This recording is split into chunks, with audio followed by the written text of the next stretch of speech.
lottery picture is clear now. Detroit Pistons, #1 pick. I'm happy for them and their fan base. I just didn't want the Cavs to get it. Rockets #2, Cavs #3. Rumors already swirling that the Pistons would trade that pick.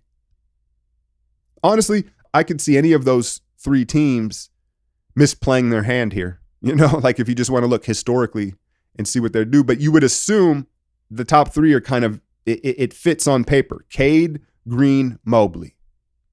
Positionally, it seems like what it fits for each team.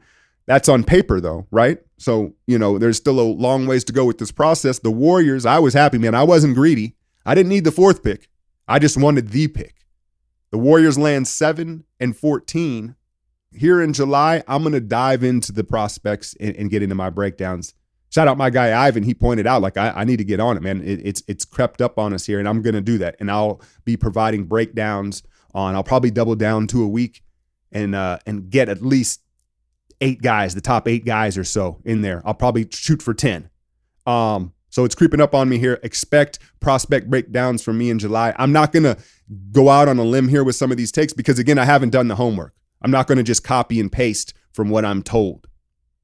But my initial thought before my true scouting is for the Warriors at 7, if Kuminga slides there, I'm popping bottles.